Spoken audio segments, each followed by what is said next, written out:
welcome to another episode of the Usagi Podjimbo podcast. I'm your host, Mike, and this is a podcast all about the Usagi Yojimbo comic book series.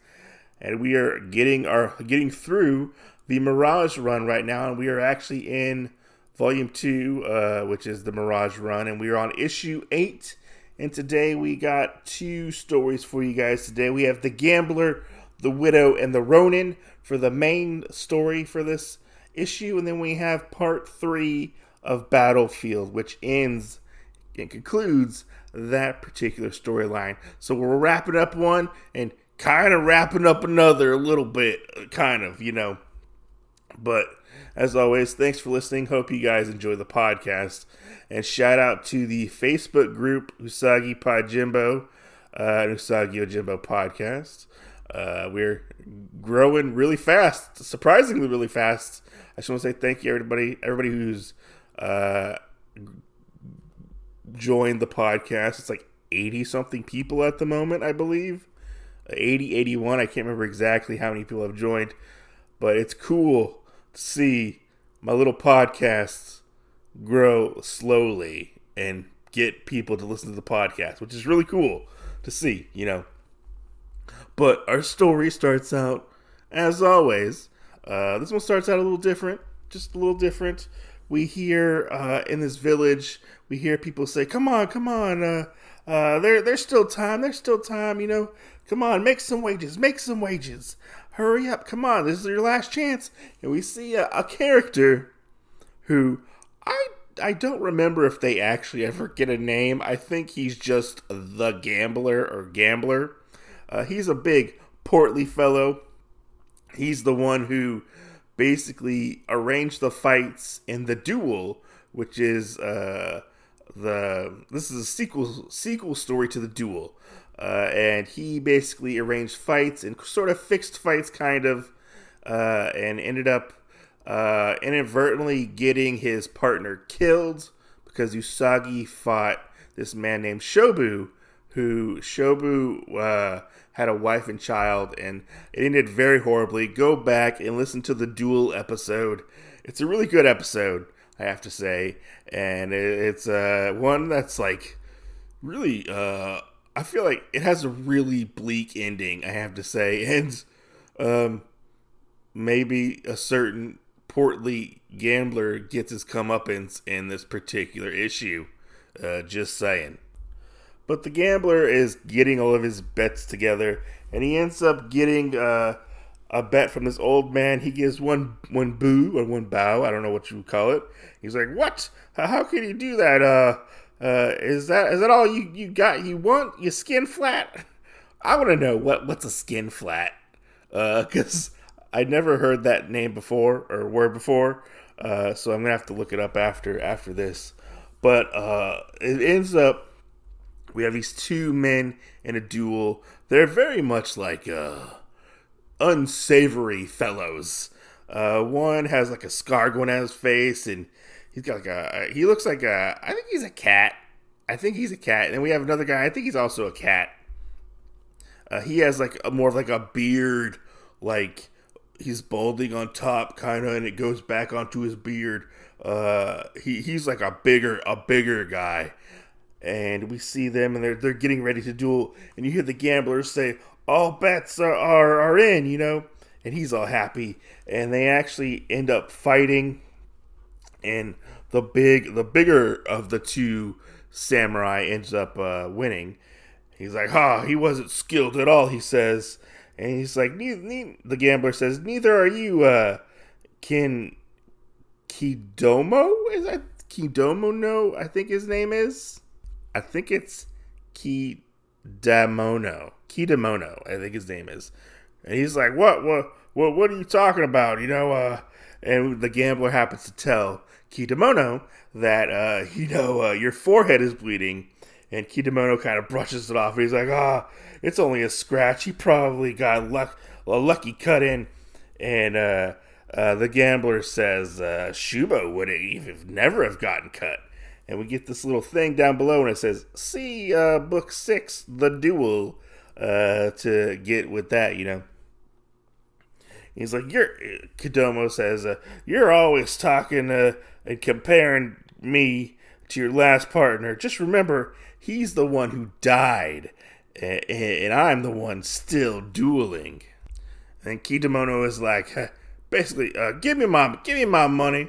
I want my money. I'm gonna go get my drink, you know. And the gambler's like, oh, why are you gonna go drink your wages away? And he's like, that's my business. That's not your business.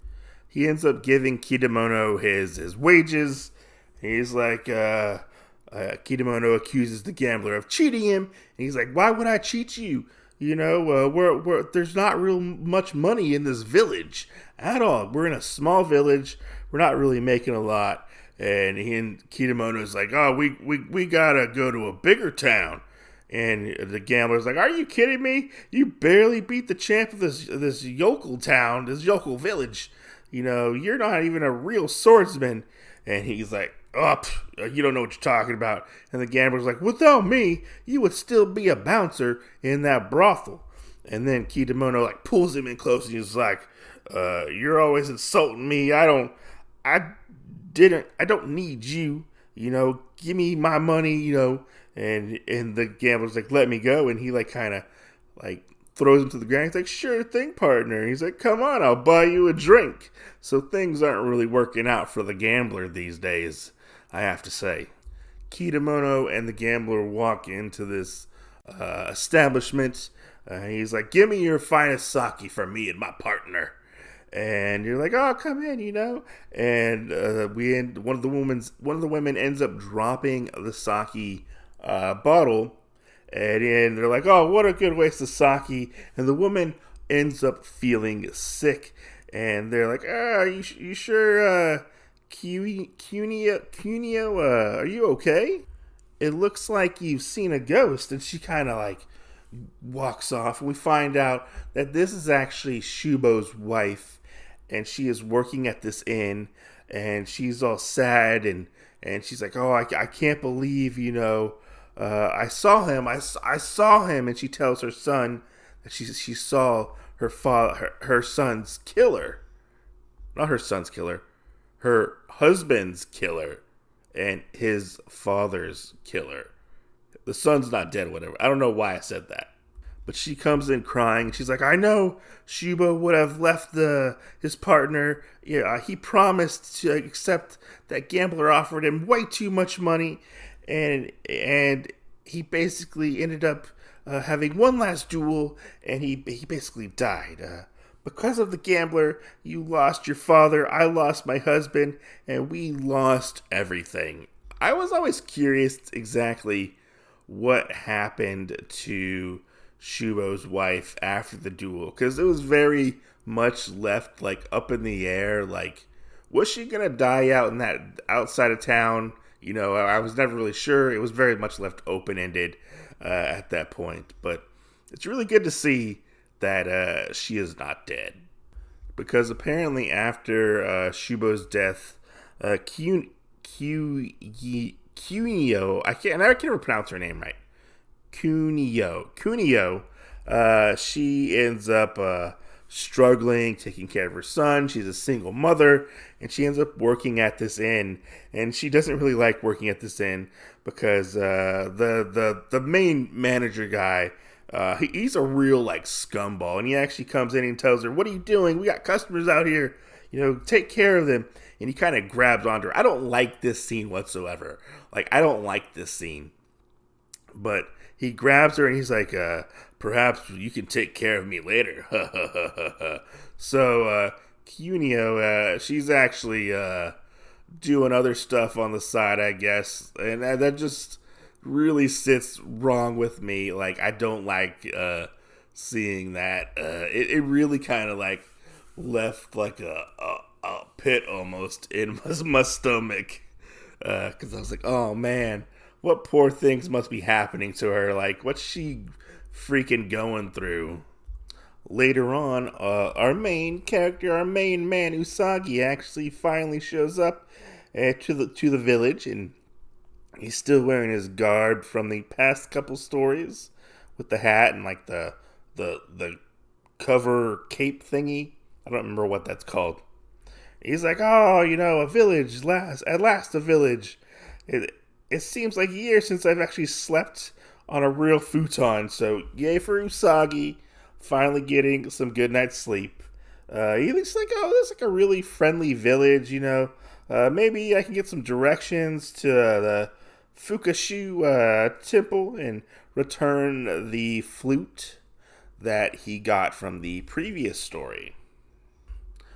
Which, that's one thing I actually do really like, is the fact that they're picking up on these little breadcrumbs that were left from previous stories, and Usagi is still on that journey to return the flute. I do actually really like that.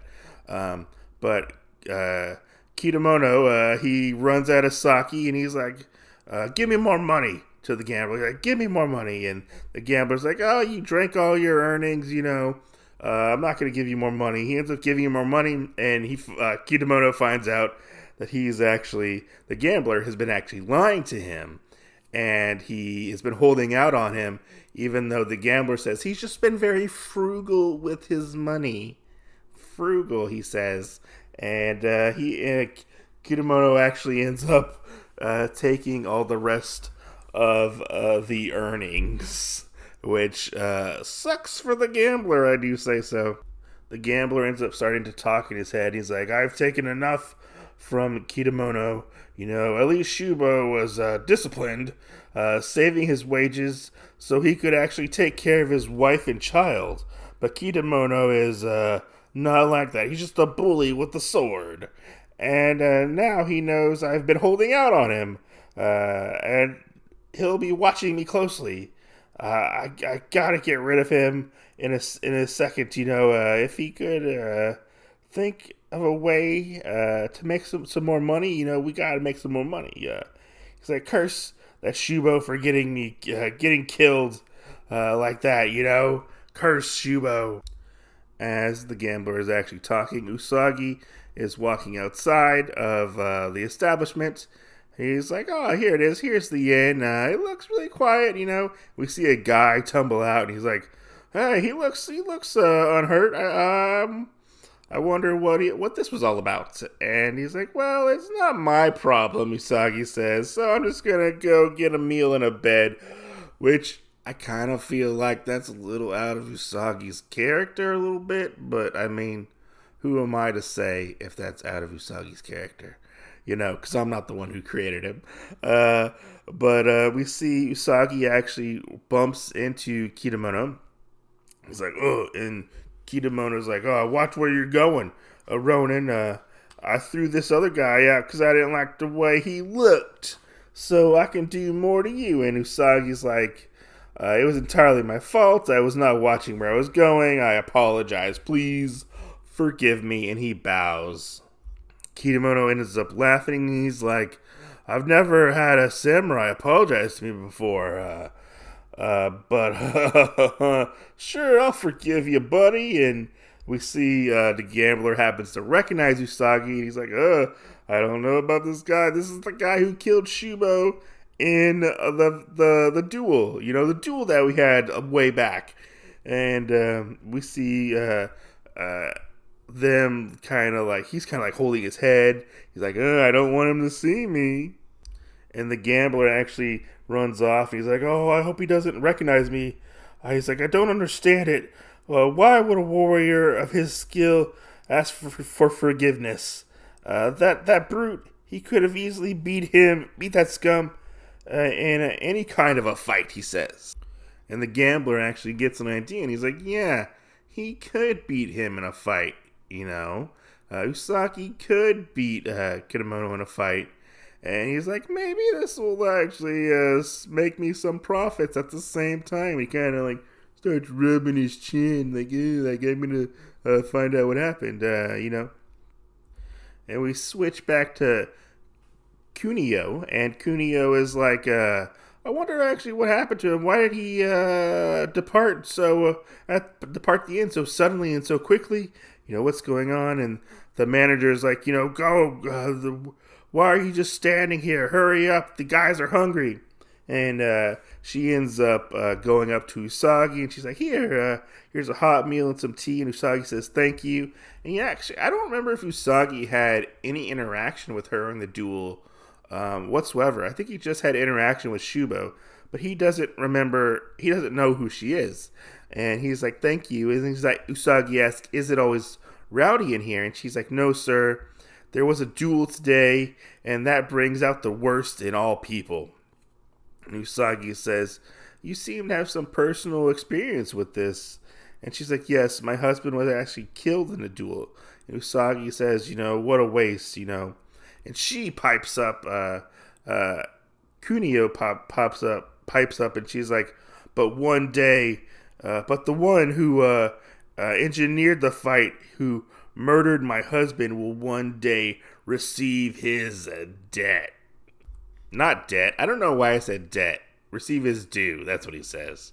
The next morning, Usagi ends up waking up, and he goes and talks to Kunio, and she's like, good morning, Usagi-san. Did you sleep well? And Usagi's like, yeah, I slept wonderful, And she happens to see this flute that Usagi has, and he's like, no, I'm actually delivering it to the temple. It's an obligation or of an honor I must complete. And she happens to tell him that the Fuka temple is actually in the next village, but watch out for bandits, she says. And Usagi's like, thank you for the information, as he's eating his rice. And then, out of nowhere, Kitamono shows up, and he's like, Ronin. He's pointing his finger and shaking his fist at Usagi. He's like, I've decided not to accept your apology after all. I think you bumped into me on purpose. And Usagi's like, I assure you it was unintentional. And Usagi has this very serious look on his face. And Kitamono obviously is kind of towering over Usagi a little, but he's a lot bigger and stronger, it seems like. Or I guess you could say more of an opposing force in this situation. And he's like, only a duel to the death will quench my anger, he says. And he's like, no. Usagi says, no, I refuse. And Kitamono says, no, I insist. We're going to fight to the duel. And I'm going to take your flute. And Usagi's like, hey, leave that alone. And outside, the gambler is actually making some bets and whatnot. And basically going to try to profit off of this duel. Kitamono says, you're going to give me a duel, coward, or I'm going to break your flute. And Usagi's like, very well. I see no other way, but we're going to do this. And Kitamono says, I'm going to hold on to this flute, and maybe I'll even keep it as a trophy. And they're like, fight, fight, fight. All the people are gathering. They're like, fight, fight, fight. And some of them are like, yeah, you're going to end up giving us back all of our money, all of our winnings, gambler. And we see Kitamono and Usagi getting ready to duel. And Kitamono is very much gloating, and he's like, listen to them. They know who the winner is going to be. And Usagi's like, you've sealed your fate. And they end up charging at each other and slashing at each other, and it ends up a very, very quick duel, just like the duel with Shubo. And Kitamono ends up dying, and he's like, he backed down. He was afraid of me. It can't be. And he's like, he's a coward. Kitamono ends up falling down, and he's like, what fools we have in this world, Usagi says, to have mistaken honor as weakness. And they're like, Kitamono is dead. But the Ronin should have died, the onlookers say. And Usagi turns around and gives them the freaking death stare. And he shuts them up really fast. Grabs his flute and basically walks away, leaving the gambler alone with all these people who have gambled their money on the duel. And all the onlookers are like, hey, you all owe us a lot of money, gambler. Your friend lies dead. And we see the gambler, he's like, sniff, sniff. He starts crying, and he's like, he was a good and true comrade, but more like a brother, really. He starts to cry, and he's like, I would have rather have lost all I have than lost Kidamono. And he's like, excuse me, but I have to, I would like to be alone. And he starts to put on this very much this sob story and goes into the inn. And he's like, ha ha ha, I did it, I got rid of that fool, and I made a small fortune. He's like, oh, girlie, give me your best sake. I'm leaving this rat hole village soon. And they're like, yes, sir, you can have your sake. And the gambler is like, oh, yeah, I can live a good life now because I got all this money. And I'll look for another sap with the sword to become my partner. Ha ha ha. And you see the girl come up and pour his sake, and he drinks his sake, and he's like, here I come, sir. Oh boy, I smell a big tip from you coming. And we actually see that the gambler is actually dead. And we see the waiter, and she's like, sir, I brought you the best sake we have. And the gambler's dead, like I said. And we see the woman run out, and she's like, oh, he's dead, the gambler, he's dead, poisoned, help. And our story ends with Kunio actually walking off with her child. She looks very sad almost, but she actually succeeded and got what she wanted. She got her revenge. Whether or not it's satisfied her, or we don't know, fulfilled that hole in her, what was left from Shubo, we don't know. It's very much left open-ended, kind of like the original story of the Duel, it seems like. But I do have to say, I very much love this particular issue. I've loved that the very much karma is paid, and the gambler ends up getting his comeuppance and ends up dying because he deserved it for what he did to Shubo. He very much did, because Shubo was a really good guy in all sense purposes, and he didn't deserve to die. And just so happens that Usagi is there, and Usagi didn't really know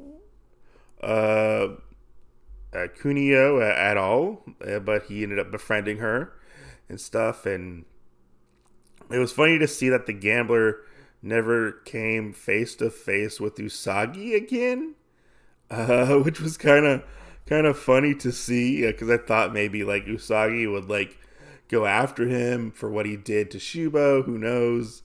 Because they were partners, and he ended up screwing Shubo over. But yeah, this one was a really good. It was bittersweet, just like the Duel, I have to say. But it was a lot of fun to actually check out and read.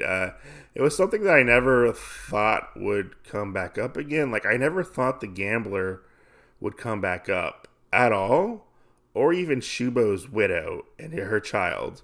That's one thing I thought, like, that story was done and over with, and I was very much surprised that they ended up bringing it back up eventually. And it's cool to see that. I mean, I don't know if I call it like a happy ending, but a mid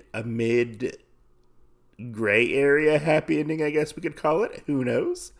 But yeah, seeing Usagi and how he treats death and whatnot is very fitting, because even Usagi himself like hates duels, because he doesn't want to take a life unless he really truly has to, which speaks volumes to Usagi's character as a whole. Usagi is very much a good person. Well, I guess he's good when he for the most part, he's good. I mean, he has his moments of weakness, I guess you could say sometimes. Like when he stole the Wakizashi in the battlefield, and we'll be talking about that next. So let's get into that last part of this particular issue as we look at Battlefield Part 3. So Battlefield Part 3 starts off with Usagi, a young Usagi, ends up splashing through puddles on the battlefield. He's like, I ran all the way back to the battlefield after last night's nightmare he had, If you don't remember, he had a bad nightmare because he stole a wakizashi from a samurai. And that started this where he thinks now that he is actually cursed because of the wrongdoing he did for stealing the sword. It is very, very dishonorable, even though he says at the very beginning, it's not that dishonorable because I should have it because I'm going to be a samurai and I don't want the looters to get it, is what he said. And he's like, I got to reunite the wakizashi to the dead samurai to make the haunting stops, he says, but drat, the early morning fog I can hardly see, the ground much less find the samurai.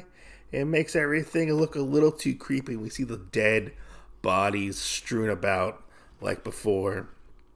He's like, I'm sure, I'm sure something is following me, he says. And we see a bunch of decayed bodies. And we see one that's actually pretty decayed by now, and it's almost skull and bones. He's like, oh, gasp, Usagi says, that's the work of ghouls. And he hear like a slurp, slurp, slurp type of thing. He's like, I hear you. Who are you? Answer me. Who are you? And we see somebody grab for him, but we don't know who it is. And he ends up cutting, and we're perceived or think that Usagi might have cut a ghoul's hand off, because we see a ghoul's hand on the ground. And Usagi runs away. He's like, I've got to return the sword before the ghouls get me, before they find me. Hours later. So it's been hours since Usagi has been on the battlefield. And he's like, I found the rock. I pray looters have not taken the body. He's like, oh, good, he's still here. And he actually does something really nice. He actually prays for forgiveness for being dishonorable towards the dead samurai and actually taking the wakizashi. And he's like, though I am unworthy, I do beg for your forgiveness. And he puts the wakizashi down and does like a bow on the ground. And we keep hearing this slurp, slurp, slurp sound. And the Usagi's like, oh, the ghouls are back. Forgive me. I will need your sword one last time. Just a little bit longer. I'm going to need your sword. And he is like, that drat, that fog, I can't see anything. I know they're out there. I can hear them moving. Because if you don't remember, Usagi actually has really good hearing. Because he's a rabbit, obviously. He's like, but they won't catch me off guard. But little does Usagi actually do, he gets caught off guard. And he gets yanked by his collar and picked up. And they're like, what are you doing here? And Usagi's like, you're not a ghoul. And like, of course we're not ghouls. We're soldiers assigned to identify our dead. And I'm glad to see you. He's like, aha. Usagi says, I'm glad to see you. It's like, oh, that's funny thing for a looter to say. And he's like, I'm not a looter. In fact, I was returning the sword. And the guys are like, yeah, okay, crack us up, kid, Usually we'll crucify looters, so one of them says, but because you're assuming we'll only cut off your hand, And he's there like, haha, hey, that kid was trying to swipe our comrade's swords, one of them says. And Usagi, while being holed up, he's like, look, I'll tell you, I'm no looter. And they're like, yeah, okay, kid, you're not a looter. You're alone on the battlefield, in the fog, where no one can see you, with the dead samurai sword. And sure, you're no looter. You just hold out your hand, and we're going to take care of this, and we're going to cut your hand off, is basically what they're going to do. One of them says, hold him down. Usagi ends up getting free and kicks the one of them in the face who is holding him. And they're like, you fool, grab him. And Usagi falls to the ground. And they go to go after him. Usagi actually does a little Usagi martial arts. He actually kicks one of them and runs away. And one of them actually ends up tackling him. And he's like, hurry, this kid's a tiger, he says. And Usagi's like, let me go, And they're like, no, we're going to cut your hand off. And they're like, bye-bye hand, hold it. We hear somebody say, hold it. And they're like, gulp, and like, look, and we see two people on horseback, and they're like, what's going on here? And We see the men, they're like, we captured this looter and we're about to execute punishment, is what they say. And Usagi continues to say that he is actually not a looter. And we hear the man say, silence, brat. Or we hear one of the men say, silence, brat. You don't know who you're talking to. And the man on the horseback, who is in full samurai garb, he says, come here, boy. Look at me. And we see Usagi look at this particular man with a very, very strong look. And he says, run home, boy. And Usagi's like, what? And the man says, you heard me. You're free to go. And I hope this is the last time you're on the battlefield. Run, boy. And we hear the man next to him say, why did you let him go, sir? And the man says, he was a strong spirit, and one dissent is not his character. Who knows? He may one day be in service to our clan, he says. And he's like, the other man next to him says, aha, that dirty street rat? I don't think so. And he's like, don't judge him too quickly, Gunichi. He may one day be your comrade, he says. Now, come on, let's continue to tour the fields. And you hear the Gunichi say, yes, Lord Mifune. And they go off, and Usagi is left alone. And this is the first time that Usagi actually runs into Gunichi, the man he killed in Samurai Part 1 for betraying Lord Mifune. And we actually meet Lord Mifune for the first time, which is pretty stinking cool. This one I do really like as well, the short story. It wraps up the Battlefield story very nicely because it still leaves a little... I still wonder if there's ghouls out there. Because we do have like demons and stuff out there too. But were the ghouls actually haunting Usagi? We don't know. But I have a strange feeling that it's all in his head and whatnot. You know, just saying, all in his head.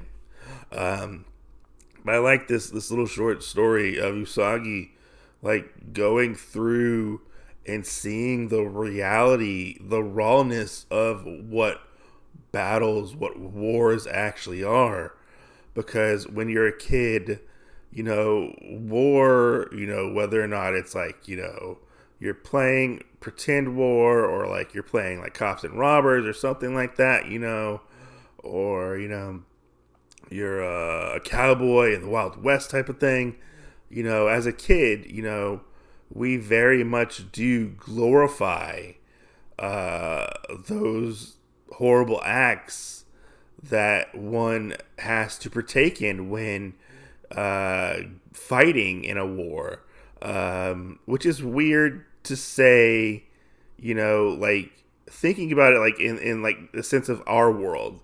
Like we did that as children, which is really weird for people to let children do. I would say, you know, not trying to get like real like meta in a sense on this, but like I feel like Usagi, in this story, Usagi, it kind of handles it like really perfectly and kind of encapsulates what war is actually like. War is not fun. War is gritty. War is bloody. War is violent.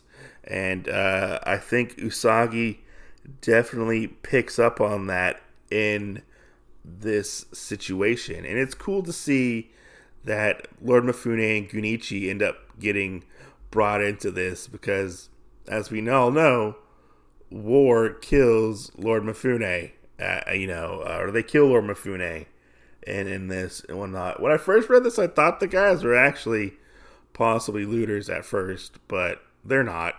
They're just soldiers who want to cut off a little boy's hand. But all in all, I think Stan Sakai did a really good job on these two particular stories. I know I say that a lot, that I like a lot of these stories, but a lot of these stories are actually really good, in my personal opinion. I know I've had a few hiccups, or I haven't liked some as much as like other ones, but I did really like these, and I liked seeing the progression of young Usagi and this 3-part story of the battlefield, and getting callbacks to the duel, which was really, really cool to see. But next we are going to be talking about, I don't remember what we're talking about, to be honest. I have to go look it up to see what order we're talking about what in. So I don't remember what. But let me know if you like it, if you want me to continue this with the 2-part or the short story long story short story format for these particular issues, or do you want me to cover the short stories on their own little podcast? Let me know. Give me some feedback. What do you prefer? Rate and review the podcast, share the podcast, check out the Facebook page. It's just me pretty much posting the episodes and whatever cool Usagi stuff I find, but it is what it is, Thanks for listening, and I hope you guys enjoyed this particular episode just as much as all the other episodes. It means a lot to know that people actually take the time to listen to my little podcast. Anyways, thanks for listening, and we'll catch you guys on the next episode. Stay safe and go read some Usagi Yojimbo.